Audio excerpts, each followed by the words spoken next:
فاتحہ۔ بسم اللہ الرحمن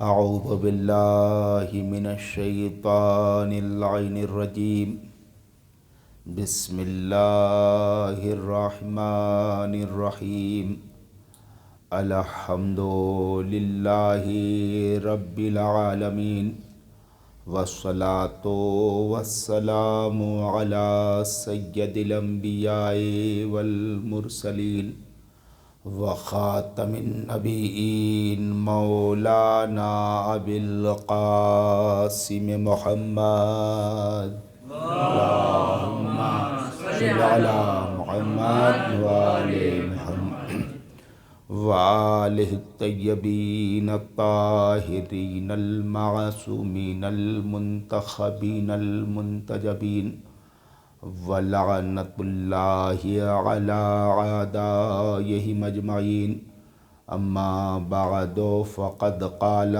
سبحانہ وتعالی فی کتابہ المجید وفرقانہ الحمید، بسم اللہ الرحمن الرحیم، فویل للمصلین الذین هم عن صلاتهم ساہون الذین هم یراؤون۔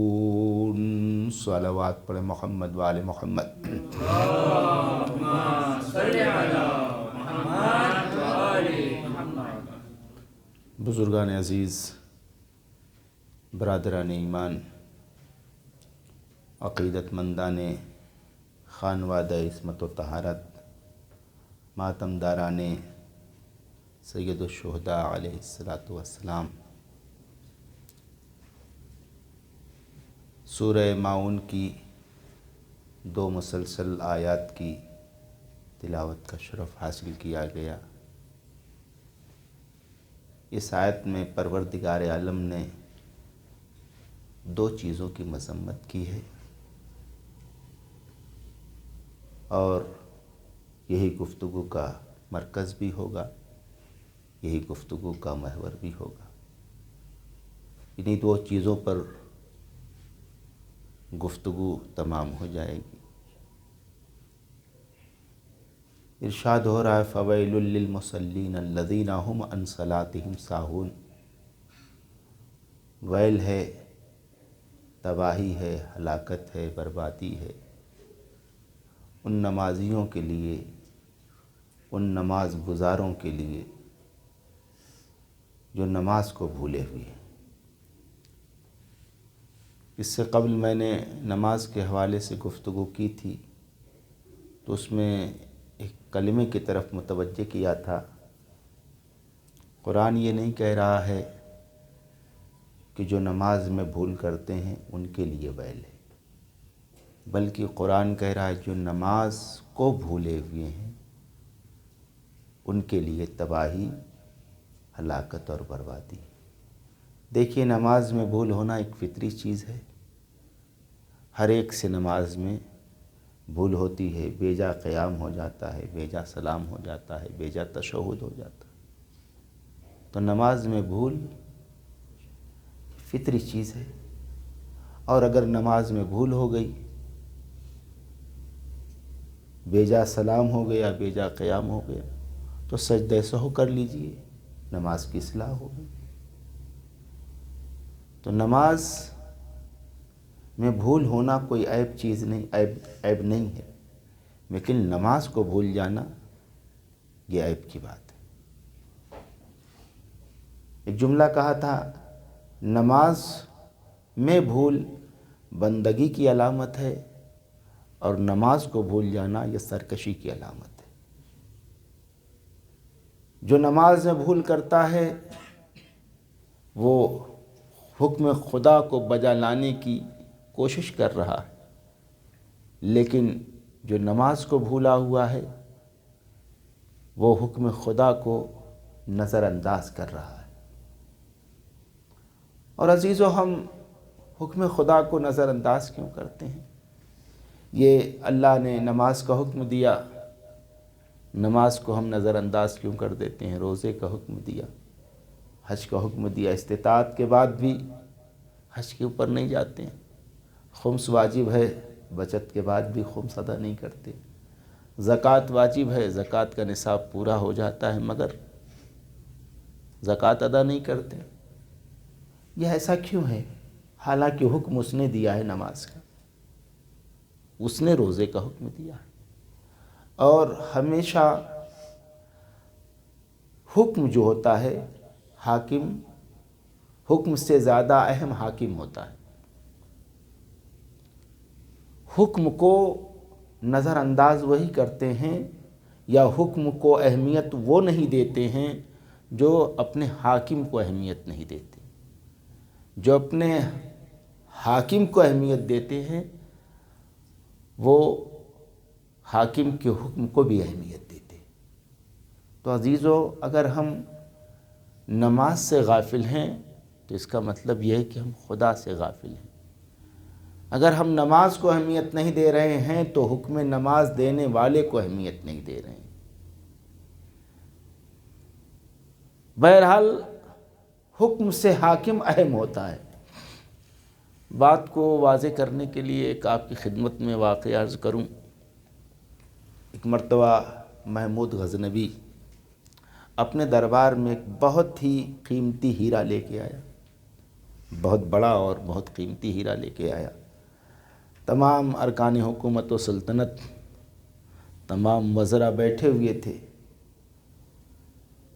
محمود غزنوی نے وہ ہیرا اپنے ایک وزیر کی طرف بڑھایا اور کہا، دیکھ کے بتاؤ یہ ہیرا کیسا ہے۔ اس وزیر نے ہیرے کو دیکھا، ہر زاویے ہر رخ سے دیکھا تو دیکھنے کے بعد کہتا، سرکار یہ ہیرا تو بہت قیمتی ہے۔ کہا کیا قیمت ہوگی؟ کہا 1,00,000 دینار۔ کہا اتنا قیمتی ہیرا ہے؟ کہا ہاں سرکار، میری نگاہ میں تو اس کی قیمت یہی ہے۔ کہا جب اتنا قیمتی ہے تو میں حکم دے رہا ہوں تم اس ہیرے کو توڑ دو۔ ہاتھوں کو جوڑ لیا، سرکار اتنا قیمتی ہیرا میں کیسے توڑ دوں؟ خزانے شاہی کا بہت بڑا نقصان ہو جائے گا۔ کہا توڑ نہیں سکتے ہو تو دوسرے وزیر کو پاس کر دو۔ دوسرے وزیر کے پاس وہ ہیرا پہنچا۔ دوسرے وزیر سے پوچھا، بتاؤ تمہاری نگاہ میں ہیرا کیسا ہے؟ کہا بہت قیمتی ہے سرکار۔ کہا کیا قیمت ہے؟ کہا اس کی قیمت تو 1,50,000 دینار ہے۔ 1,50,000 دینار؟ کہا ہاں سرکار، میری نگاہ میں تو اس کی یہی قیمت بنتی ہے۔ کہا لیکن میں حکم دے رہا ہوں تم اس ہیرے کو توڑ دو۔ اس نے بھی ہاتھ کھڑے کر لیے، سرکار اتنا قیمتی ہیرا اور میں توڑ دوں؟ میری یہ جسارت، میری یہ ہمت۔ کہا یہ ہیرا دوسرے تک بڑھا دو۔ تیسرے وزیر کے پاس آیا، اس سے پوچھا کیا قیمت ہے؟ کہا 2,00,000۔ کہا توڑ دو۔ اس نے بھی معذرت کر لی۔ یہاں تک کہ وزراء سے ہوتے ہوتے ایاز کے ہاتھ میں وہ ہیرا آیا۔ محمود غزنوی نے پوچھا، ایاز یہ بتاؤ تمہاری نگاہ میں اس ہیرے کی قیمت کیا ہے؟ کہا سرکار یہ ہیرا پرائس لیس ہے، اس کی کوئی قیمت نہیں ہے، یہ بے قیمت ہے۔ کہا اتنا قیمتی ہے تو تم توڑ دو۔ جیسے ہی ایاز نے یہ کہا، اتنا کہا کہ توڑ دو، ایاز نے ہیرے کو زمین پہ پٹخ دیا اور وہ ٹکڑے ٹکڑے ہو گئے۔ اب سارے وزراء اور سارے ارکان حکومت حیرت سے استعجاب کے عالم میں دیکھ رہے ہیں، ایاز یہ تم نے کیا کیا؟ خزانے شاہی کا اتنا بڑا نقصان کیا، تم نے اتنے قیمتی ہیرے کو توڑ دیا۔ ایک مرتبہ ایاز نے پوچھا، یہ بتاؤ یہ ہیرا زیادہ قیمتی ہے یا بادشاہ کا حکم زیادہ قیمتی ہے؟ تمہاری نگاہ میں یہ ہیرا زیادہ قیمتی ہے یا بادشاہ زیادہ قیمتی ہے یا اس کا حکم زیادہ قیمتی ہے؟ سب نے برجستہ کہا بادشاہ کا حکم زیادہ قیمتی ہے۔ تو کہا میں نے ہیرے کو توڑ کے بادشاہ کے حکم کی اطاعت کی ہے۔ عزیزو، اگر ہمیں اللہ کے حکم، اللہ کی عظمت کا احساس ہو جائے تو ہم کبھی بھی اللہ کی نافرمانی نہیں کریں گے۔ دیکھیے، حاکم ہمیشہ حکم سے بالا تر ہوتا ہے۔ عزیزو، ہم نے یہی دیکھا، جنہوں نے صرف حکم کو دیکھا، حاکم کو نظر انداز کیا، کچھ وہ ہیں جنہوں نے حکم کو دیکھا اور حکم دینے والے کو بھی دیکھا، وہ آدم کے سامنے سجدہ ریز ہو گئے، لیکن جس نے حکم کو صرف دیکھا، حاکم کو نہیں دیکھا، وہ شیطان ہو گیا۔ صلوات پڑھے محمد وآل محمد۔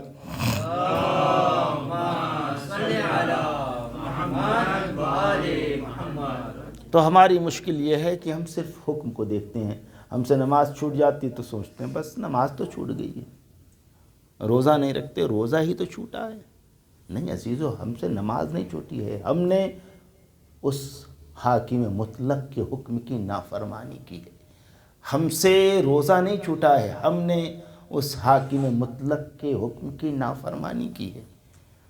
تو جو حاکم کو دیکھتے ہیں وہ حکم کی اطاعت کرتے ہیں۔ یہی وجہ ہے کہ ائمہ معصومین علیہم السلام، چاہے وہ واجبات ہوں، چاہے وہ محرمات ہوں، چاہے وہ مکروہات ہوں، چاہے وہ مستحبات ہوں، ہر چیز کو برابر کی اہمیت دیتے تھے، اس لیے کہ واجبات کو ادا کرنے کا بھی حکم اسی نے دیا ہے، محرمات سے بچنے کا بھی اسی نے حکم دیا ہے، اور مستحبات کی ادائیگی کا بھی حکم اسی نے دیا ہے، اور مکروہات سے اجتناب کرنے کا بھی حکم اسی نے دیا ہے۔ صلوات پڑھیں محمد وآل محمد۔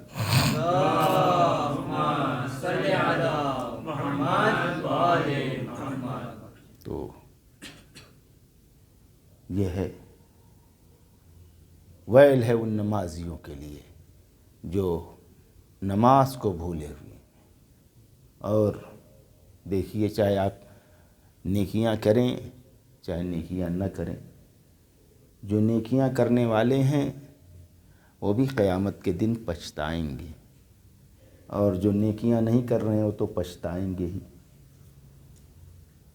قیامت کا ایک دن یوم التغابن ہے، یعنی ہر ایک کف افسوس ملے گا۔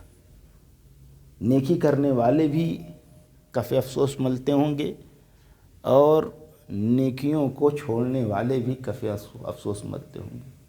جو نماز نہیں پڑھتے ہیں وہ بھی افسوس کریں گے، جو پڑھتے ہیں وہ بھی افسوس کریں گے۔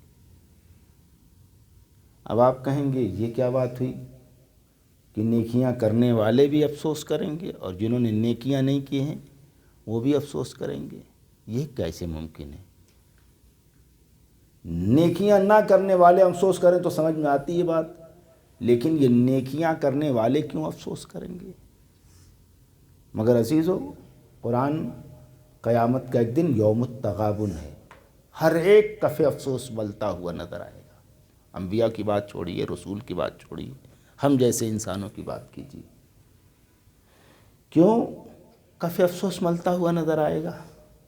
پھر واقعے کا سہارا لیں تاکہ بات بالکل واضح ہو جائے۔ ایک صلوات پڑھیں محمد وآل محمد۔ اللہم صلی علی محمد وآل محمد۔ سکندر ذوالقرنین اپنا لشکر لے کے محو سفر تھے، وادی ظلمات تک پہنچے۔ تو جیسے ہی آپ کا لشکر وادی ظلمات میں پہنچا تو اپنے سپاہیوں سے کہا، دیکھو اس وادی ظلمات سے جو کچھ لے گا وہ بھی افسوس کرے گا، اور جو کچھ نہیں لے گا وہ بھی افسوس کرے گا۔ اس وادی ظلمات میں ایک ایسی شے ہے جو لے گا وہ بھی افسوس کرے گا، اور جو نہیں لے گا وہ بھی افسوس کرے گا۔ تو کچھ لوگوں نے سوچا، بھائی جب فائنلی افسوس ہی کرنا تو کیا ضرورت ہے کچھ لینے کی؟ آخر کار جب افسوس ہی کرنا ہے تو کیا ضرورت ہے کہ اس وادی سے ہم کچھ لیں؟ لیکن کچھ لوگوں نے کہا کہ بھائی لے لیتے ہیں۔ تو کچھ لوگوں نے اپنے بوریوں میں بھر لیا، اور کچھ لوگوں نے اپنے جیبوں میں رکھا، اپنے کیسوں میں رکھا، اور سفر کر کے وادی ظلمات سے باہر آئے۔ تو اب جو باہر آنے کے بعد جب اجالے میں آئے تو اب دیکھا تو کیا دیکھا؟ کہ وہ جو رکھا تھا وادی ظلمات میں، جو پتھر رکھا تھا وہ الماس ہے، قیمتی پتھر ہے، اسٹون ہے۔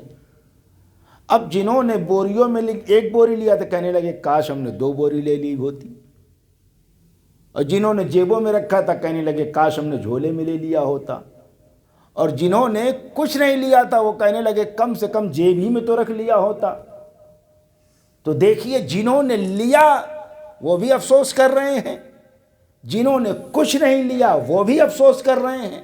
اب سکندر ذوالقرنین کہتے ہیں قیامت میں جب نیکوکار اپنی نیکیوں کو لے کے جائیں گے اور اپنی نیکیوں کی جزا کو دیکھیں گے تو افسوس کریں گے کاش ہم نے کچھ اور نیکیاں کر لی ہوتی تو ہمیں اور اچھی جزا ملتی، اور جنہوں نے کچھ نیکی نہیں کی ہے وہ کہیں گے کم سے کم تھوڑی سی تو نیکی کر لی ہوتی، شاید ہمیں کچھ جزا مل جاتی۔ ایک صلوات پڑھے محمد وآل محمد۔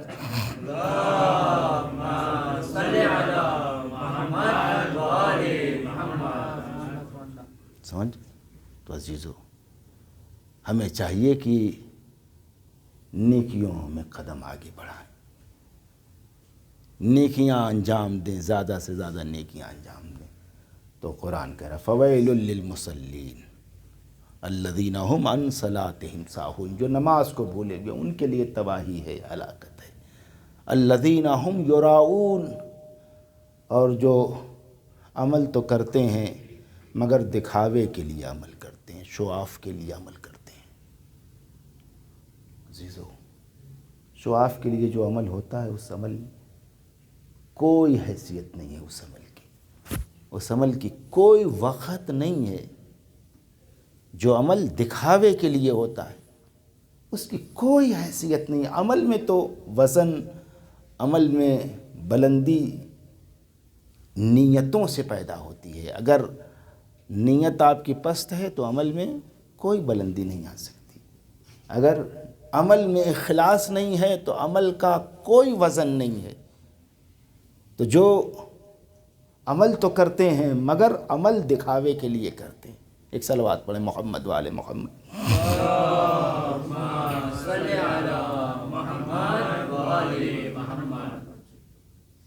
تو ہمیں عمل انجام دینے سے پہلے ہمیں چاہیے کہ ہم اپنے عمل میں اخلاص پیدا کریں، اخلاص عمل میں پیدا کریں۔ اگر عمل میں اخلاص نہیں ہے تو عمل کی کوئی حیثیت نہیں۔ اس لیے کہ جو عمل، جس عمل میں اخلاص ہوتا ہے وہ عمل بلند ہوتا ہے، خدا کے حضور تک پہنچتا ہے، لیکن جس عمل میں اخلاص نہیں ہوتا وہ عمل یہاں سے وہاں تک پہنچ ہی نہیں پاتا۔ الیہ یصعد الکلم الطیب، اس کے حضور میں پاک کلمہ پہنچتا ہے، عمل صالح انسان کو بلند کرتا ہے۔ تو اگر عمل میں اخلاص نہیں ہے تو وہ یہیں رہ جائے گا، خدا کے حضور نہیں پہنچے گا۔ اسی لیے روایتوں میں ملتا ہے کہ کچھ لوگ قیامت میں حاضر کیے جائیں گے، ان کو حکم ہوگا اپنے نامہ اعمال کو کھولو اور دیکھو۔ اب وہ نامہ اعمال کو، کتاب کو پلٹیں گے تو ہر صفحہ جو بلینک نظر آئے گا۔ پروردگار میں نے نمازیں پڑھی، وہ نمازیں کہاں گئیں؟ میں نے روزہ رکھا تھا، وہ روزہ کہاں گیا؟ حج کیا تھا، وہ حج کہاں گیا؟ ماتم کیا تھا، وہ ماتم کہاں؟ نوحہ خوانی کی تھی، وہ نوحہ خوانی کہاں؟ آواز قدرت آئے گی جہاں کے لیے کیا تھا وہیں رہ گیا ہے، اگر یہاں کے لیے کیا ہوتا تو یہاں آتا۔ ایک صلوات پڑھے محمد وآل محمد۔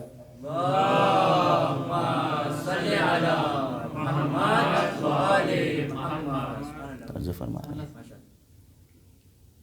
جو وہاں کے لیے کریں گے وہی وہاں تک پہنچے گا۔ اور دیکھیے ریاکاری جو ہے یہ شرک اصغر ہے۔ 2 طرح کا شرک ہوتا ہے، شرک کی بہت سارے اقسام ہیں لیکن ایک شرک اصغر، شرک اکبر۔ شرک اکبر کیا ہے؟ کسی کو خدا کا شریک بنا دینا، یہ شرک اکبر ہے۔ لیکن کسی کے لیے عبادت انجام دینا، ریاکاری، دکھانے کے لیے عبادت انجام دینا، ریاکاری، یہ شرک اصغر ہے۔ اور جب انسان ریاکاری کرتا ہے تو اس کا عمل بیکار ہو جاتا ہے۔ اور دیکھیے کبھی کبھی ہم عمل انجام دیتے ہیں تو کیا ہوتا ہے شروع میں تو بڑا جذبہ رہتا ہے کہ ہاں ابھی بڑے انہماک کے ساتھ، بڑی توجہ کے ساتھ ہم عمل انجام دیں گے اور بڑے خلوص سے عمل انجام دیں گے، مگر کچھ کبھی کبھی عمل کا کچھ پورشن اس میں اخلاص نہیں رہ جاتا، عمل میں اخلاص نہیں رہ جاتا۔ آپ کی خدمت میں عرض کروں، ایک صاحب تھے، ایک مسجد تھی، وہ سیدھا سی کبھی کبھی لوگ اس میں پہنچ جاتے تھے۔ اب انہوں نے سوچا آج جا کے میں بہترین قرات کے ساتھ اور نماز پڑھوں گا۔ اب مسجد میں پہنچے تو سناٹا تھا، جلدی جلدی وضو کیا، نماز میں مصروف ہو گئے اور تیزی کے ساتھ نماز پڑھ رہے تھے۔ ابھی نماز پڑھ رہے تھے کہ دروازہ کھلنے کی آہٹ محسوس ہوئی۔ اب انہوں نے جب سوچا، آہٹ محسوس ہوئی، سوچا کہ کوئی مسجد میں آیا، بس انہوں نے اپنی قرات کو درست کیا، اپنے لہن کو درست کیا اور گاڑھی قرات کرنے لگے۔ توجہ فرما رہے ہیں، گاڑھی قرات کرتے رہے، بڑی دیر تک نماز پڑھتے رہے۔ نماز پڑھنے کے بعد مڑ کے دیکھا، نکلنے والا تو کوئی نظر نہیں آیا۔ کہا کم سے کم دیکھوں کون مسجد میں آیا ہے۔ اب جو مڑ کے دیکھا تو کیا دیکھا کہ مسجد میں کتا داخل ہوا تھا۔ ایک صلوات پڑھے محمد وآل محمد پہ۔ تو یہ کیا ہے؟ جو ریاکاری کے لیے عبادت ہوتی ہے اس کی حیثیت اس سے زیادہ کچھ نہیں ہے۔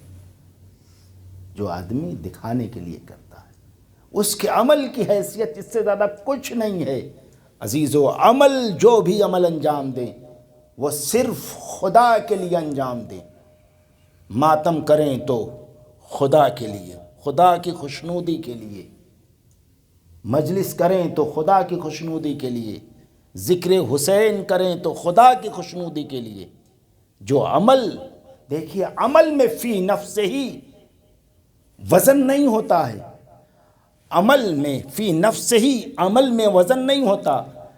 انسان کے عمل میں وزن اس کے اخلاص کی وجہ سے پیدا ہوتا ہے۔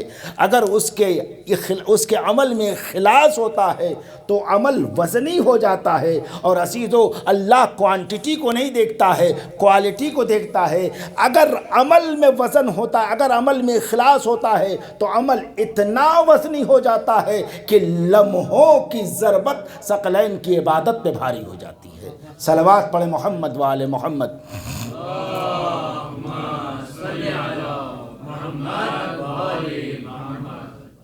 آل محمد نے ہمیں اخلاص کا درس دیا ہے۔ میں آپ کی خدمت میں کیا عرض کروں؟ اخلاص کا، وَيُطْعِمُونَ الطَّعَامَ عَلَىٰ حُبِّهِ مِسْكِينًا وَيَتِيمًا وَأَسِيرًا۔ اسی مہینے میں سورہ دہر کا بھی نزول ہوا ہے۔ سورہ دہر، اس کی محبت میں کھانا کھلاتے ہیں۔ عَلَىٰ حُبِّهِ وَيُطْعِمُونَ الطَّعَامَ عَلَىٰ حُبِّهِ، اس کی محبت میں کھانا کھلاتے ہیں اہل بیت رسول، اس کی محبت میں۔ یہ حُبِّهِ کی ضمیر کس کی طرف پلٹ رہی ہے؟ پروناؤن کس کی طرف پلٹ رہا ہے کہ حُبِّهِ، اس کی محبت میں۔ کس کی محبت میں؟ اللہ کی، یقیناً اللہ کی محبت میں۔ مگر علماء تفاسیر نے یہ بیان کیا، یہاں حُبِّهِ کی ضمیر طعام کی طرف پلٹتی ہے، یعنی خواہش طعام کے باوجود، ضرورت طعام کے باوجود، روٹی کی ضرورت خود کو ہے مگر اس کے باوجود مسکین کو، یتیم کو، اسیر کو کھلاتے ہیں۔ یہ اہل بیت کی عظمت ہے کہ خود ضرورت ہے، خود احتیاج ہے، خود خواہش ہے، مگر اپنی خواہش کے اوپر مسکین و یتیم و اسیر کی خواہش کو مقدم رکھتے ہیں۔ اور اس کے بعد کیا کہا؟ انما نطعمکم لوجہ اللہ لا نرید منکم جزاء ولا شکورا، اور ہم تو صرف اور صرف اللہ کے لیے کھلاتے ہیں، نہ ہم تم سے جزا چاہتے ہیں، نہ ہم تم سے شکریہ چاہتے ہیں۔ یتیموں، مسکینوں، اسیر کو جو کھلایا کس کے لیے؟ صرف اللہ کی رضا کے لیے، اللہ کی خوشنودی کے لیے، نہ کبھی جزا چاہی، نہ کبھی شکریہ چاہا۔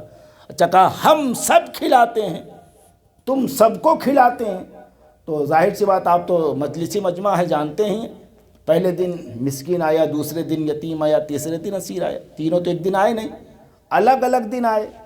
اور یہاں قرآن کہہ رہا کہ ہم تم سب کو کھلاتے ہیں، تو تینوں تو ایک دن آئے نہیں۔ تو اس کا مطلب یہ ہے کہ اہل بیت نے یتیموں، مسکینوں، اسیر سے یہ نہیں کہا، بلکہ ان کے دل کی یہ آواز تھی کہ ہم صرف اللہ کے لیے کھلاتے ہیں۔ اللہ نے اہل بیت کی دل کی آواز کو قرآن کی آیت بنا دیا۔ اچھا دیکھیے آپ، یتیم و مسکین و اسیر کو کھانا کھلاتے، پہلے دن سائل آیا، پہلے دن مسکین آیا، سب نے اپنے سامنے کی روٹیاں دے دی۔ دوسرے دن یتیم آیا، سب نے اپنے سامنے کی روٹیاں دے دی۔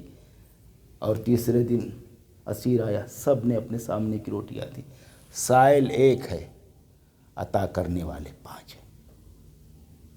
سوال کرنے والا ایک ہے، عطا کرنے والے 5 ہیں، اور سب نے اپنے سامنے کی ساری روٹیاں دے دی۔ یعنی اس کا مطلب یہ ہے کہ سب کا عمل ایک جیسا ہے، سب کا عمل ایک جیسا ہے۔ اگر ہم 5 آدمی بیٹھے ہوئے ہوں اور کوئی آئے سوال کر لے اور اس میں سے کوئی $1 دے دے اور پھر دوسری صاحب کی طرف ہاتھ بڑھائے تو آپ کہیں گے بھائی ہو تو گیا نا، جاؤ۔ دوسرے صاحب کے پاس، ارے بس ہو گیا آپ جاؤ، ہم لوگ ایک ساتھی کے ہیں، ہے نا، یہ کہا جاتا ہے نا۔ یہ ہے، اس کا مطلب یہ ہے کہ ہم ساتھ میں ہیں مگر عمل میں ساتھ نہیں ہیں۔ مگر اہل بیت سب ساتھ میں ہیں مگر عمل میں سب ساتھ میں ہیں، سب کے عمل میں وحدت ہے۔ توجہ فرمانا، سب کا عمل ایک جیسا ہے۔ حسن و حسین نے بھی اپنے سامنے کی روٹیاں دی، علی و زہرا نے اپنے سامنے کی روٹیاں دیں، یہاں تک کہ فضہ نے بھی اپنے سامنے کی روٹیاں دی۔ سب نے روٹیاں دے دیں، حالانکہ مراتب کا فرق ہے، عمر کا فرق ہے، رشتے کا فرق ہے، سارے فرق ہونے کے باوجود عمل میں کوئی فرق نہیں ہے، سب کا عمل ایک جیسا ہے۔ یہاں پہ مجھے علامہ فیروز حیدر صاحب قبلہ کا جملہ یاد آتا ہے، عمل یہاں سب کی عمر میں فرق ہے مگر نیت میں فرق نہیں ہے، عمل میں فرق نہیں ہے۔ عزیزو، جب آپ سمندر میں جائیے، آپ جب سمندر میں جائیں گے تو پہلے گھٹنوں گھٹنوں پانی ہوگا، پھر اس کے بعد آگے بڑھیے گا کمر تک پانی ہوگا، اور آگے بڑھیے گا گلے تک پانی ہوگا، یہاں تک کہ آپ بڑھتے چلے جائیں گے سمندر کی گہرائی میں اضافہ ہوتا چلا جائے گا۔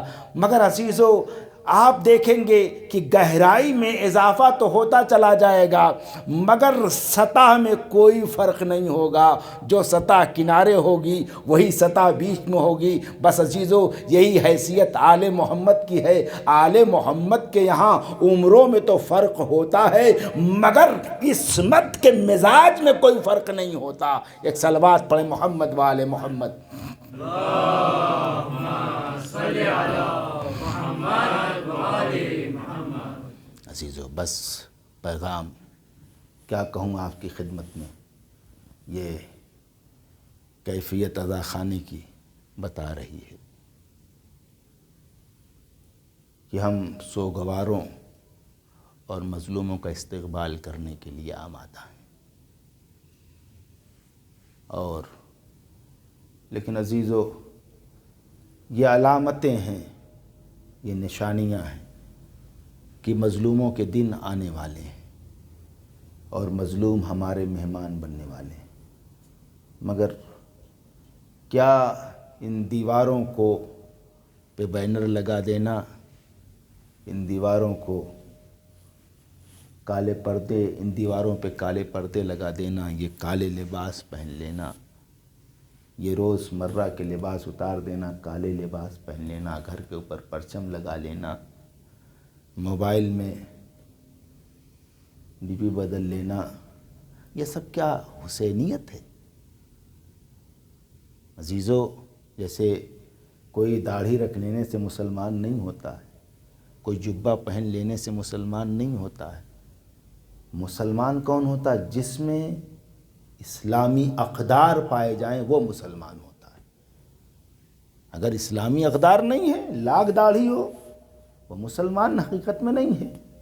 اگر اسلامی اقدار نہیں ہے، لاکھ جبہ اور پیجامہ ہو تو عزیزو، تو جس طریقے سے داڑھی رکھنے سے کوئی مسلمان نہیں ہوتا جب تک کہ اس کے اندر اسلامی اقدار نہ ہو، اسی طریقے سے اگر ہم کالے لباس پہن لیں، ہمارے گھروں کے اوپر علم ہو، ہمارے گھروں کے اوپر پرچم ہو، لیکن ہمارے اندر حسینی اقدار نہ ہو تو حقیقت میں ہم سچے حسینی نہیں ہیں۔ سچے حسینی ہم اس وقت کہلائیں گے جب ہمارے اندر حسینی اقدار پیدا ہو جائیں گے۔ ایک صلوات پڑھیں محمد و آل محمد۔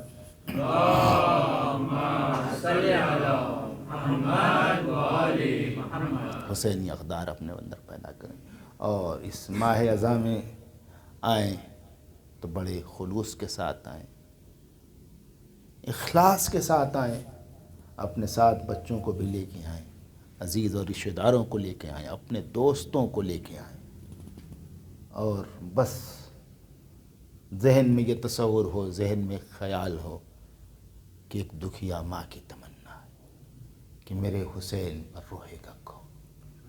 اس دکھیا ماں کی تمنا اور آرزو کو پورا کرنے کے لیے آئیں۔ عزیزو، شہزادی زینب کو، شہزادی زہرا کو بڑی تمنا تھی کہ میرے حسین پہ روئے گا کون۔ جب حسین پیدا ہوئے اور لا کے شہزادی نے بابا کی گود میں دیا، رسول کی نگاہیں چہرے حسین پر ہیں اور زہرا کی نگاہیں رسول کے چہرے پہ ہیں۔ زہرا یہ دیکھ رہی ہیں کہ میرے بچے کو دیکھ کے میرے بابا کے اوپر تاثر کیا ہوتا ہے۔ رسول کی نگاہیں چہرے حسین پہ ہیں۔ ایک مرتبہ رسول کی آنکھوں میں آنسو دیکھے، شہزادی تڑپ گئی، بابا کیا میرے حسین میں کوئی نقص ہے؟ کیا میرے حسین میں کوئی عیب ہے؟ بابا یہ آپ آنسو کیوں بہا رہے ہیں؟ کہا بیٹی تم بعد میں آئی، پہلے جبریل آئے، جبریل نے مجھے خبر دی ہے کہ میرا حسین کربلا میں 3 دن کا بھوکا اور پیاسا مارا جائے گا۔ شہزادی تڑپ گئی، بابا کیا آپ اس وقت ہوں گے؟ کہا بیٹی میں تو نہ ہوں گا۔ کہا کیا علی ہوں گے؟ کہا علی بھی نہ ہوں گے۔ کہا بابا تو یہ دکھیا ماں ہوگی؟ کہا بیٹی تم بھی نہ ہوگی۔ کہا بابا حسن تو ہوں گے؟ کہا حسن بھی نہ ہوں گے۔ کہا بابا جب کوئی نہ ہوگا تو میرے حسین پہ روئے گا کون؟ میرے حسین پہ ماتم کون کرے گا؟ رسول نے فرمایا بیٹی خدا ایک قوم پیدا کرے گا جو قوم تیرے حسین پہ گریہ کرے گی، جو قوم تیرے حسین پہ ماتم کرے گی۔ عزادارو یہ آرزو یہ گریہ آرزو یہ سیدہ ہے۔ آپ آج جو حسین پہ رو رہے ہیں، آپ جو حسین پہ رو رہے ہیں، یہ علی کی نیابت میں رو رہے ہیں، یہ علی کی رسول کی نیابت میں رو رہے ہیں، یہ زہرا کی نیابت میں رو رہے ہیں۔ یہ گریہ کوئی معمولی گریہ نہیں ہے، یہ آرزو یہ زہرا ہے۔ اور علامہ دربندی لکھتے ہیں جب کہیں مجلس ہوتی ہے تو شام کی قبر سے ایک بی بی اٹھتی ہے، جنت البقیع کی ٹوٹی ہوئی قبر پہ گرا کے کہتی اماں میرے بھیا حسین کی مجلس ہو رہی، اماں کیا بھیا کی مجلس میں نہ چلیے گا؟ عزادارو اس مجلس میں زہرا بھی آئی ہوئی ہیں، ثانی زہرا بھی آئی ہوئی ہیں۔ عزادارو آپ سنیے گا محرم میں مصائب سید الشہداء کو۔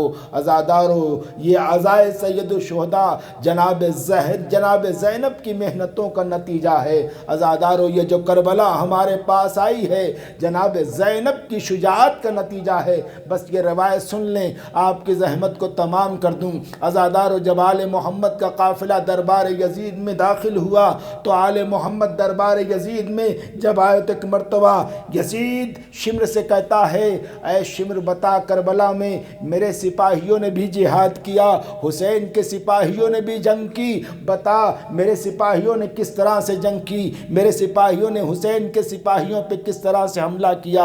ایک مرتبہ شمر مبالغے سے کام لیتے ہوئے کہتا ہے اے امیر کیا بتاؤں کہ تیرے سپاہیوں نے حسین کے سپاہیوں پہ کیسے حملہ کیا؟ تیرے سپاہیوں نے تو حسین کے سپاہیوں پہ ایسے حملہ کیا جیسے باز کبوتر کے اوپر حملہ کرتے ہیں، اور حسین کے سپاہی ایسے بھاگے جیسے باز کو دیکھ کے کبوتر بھاگتے ہیں۔ عزادارو جیسے ہی شمر نے یہ جملہ کہا ایک مرتبہ جناب زینب رسن بستہ زینب غم زدہ زینب جو بھائیوں کا غم اٹھائے ہوئے تھی ایک مرتبہ سر کو اٹھایا اور کہا اے یزید میں نہیں کہتی کربلا میں باز کی طرح کون حملہ کر رہا تھا، کبوتر کی طرح کون بھاگ رہا تھا؟ اگر تجھے معلوم کرنا ہے کہ کربلا میں باز کی طرح حملہ کون کر رہا تھا تو اپنے سپاہی سپاہیوں کی، اپنے مرنے والوں کی تعداد کو معلوم کر لے، ہمارے شہداء کی تعداد کو معلوم کر لے، تو تجھے معلوم ہو جائے گا کہ کربلا میں باز کی طرح حملہ کون کر رہا تھا اور کبوتر کی طرح کون بھاگ رہا تھا۔ عزادارو شمر ایک مرتبہ یزید نزاکت کو سمجھ جاتا ہے، کہتا ہے شمر سچ سچ بتا، حسین کے سپاہیوں نے کس طرح سے جنگ کی اور ہمارے لشکریوں نے کس طرح سے جنگ کی۔ ایک مرتبہ شمر کہتا ہے امیر خدا گواہ ہے، حسین کے سپاہی 3 دن کے بھوکے تھے، 3 دن کے پیاسے تھے، مگر خدا گواہ ہے میں نے ایسے سپاہی نہیں دیکھے۔ عزادارو اگر زینب نہ ہوتی تو عباس کی شجاعت کو یوں ہی پیش کیا جاتا، علی اکبر کی شجاعت کو یوں ہی پیش کیا جاتا، ہم تک جو عباس کی شجاعت آئی ہے یہ جناب زینب کی شجاعت کا نتیجہ ہے۔ بس عزادارو ایک مرتبہ یزید کہتا ہے اے شبر تو نے حسین کو قتل کیا، بتا کس عالم میں حسین کو قتل کیا۔ عزادارو بہن کے سامنے، بیٹی کے سامنے، رباب کے سامنے یزید پوچھ رہا ہے شبر بتا تو نے حسین کو کس عالم میں قتل کیا۔ ایک مرتبہ شبر کہتا ہے جب حسین زخمی ہو کے زمین پہ آئے میں قتل کرنے کے لیے آگے بڑھا، حسین نے چہرہ اٹھا کے میری طرف، سر اٹھا کے میری طرف دیکھا، اے امیر خدا گواہ ہے میں نے حسین جیسا حسین انسان نہیں دیکھا۔ عزادارو سوچو جس کے چہرے پہ علی اصغر کا خون ہو، جس کے سینوں پہ قاسم کا خون ہو، شبر کہہ رہا ہے میں نے حسین سے حسین انسان نہیں دیکھا۔ سوچو عزادارو جو شبر کی نگاہ میں اتنا حسین ہو وہ زینب کی نگاہ میں کتنا حسین ہوگا، وہ رباب کی نگاہ میں کتنا حسین ہوگا، وہ سکینہ کی نگاہ میں کتنا حسین ہوگا۔ میں کہوں گا شمر تو میرے آقا حسین کو قتل کرنے کے لیے آیا تھا، لیکن جب بہن کو بھائی نظر نہ آیا آواز دیا علی کے لاڈلے کہاں ہو آواز دو، حسین نے کوئی جواب نہ دیا، آواز دیا ہے میرے بھیا حسین کہاں ہو آواز دو، حسین نے کوئی جواب نہ دیا۔ ایک مرتبہ کہا اماں زہرا کے لاڈلے حسین آواز دو، ماں کا نام سنا، حسین نے اپنے کو بلند کیا، بہن خیمے میں چلی جاؤ۔ عزادارو بہن نے قدم خیمے میں رکھا، سیاہ دھیا چلنے لگی، فرات کا پانی نیزو اچھلنے لگا، آواز آ رہی الا قتل الحسین بکربلا، الا ذبح الحسین بکربلا، وسیعلم الذین ظلموا ای منقلب ینقلبون۔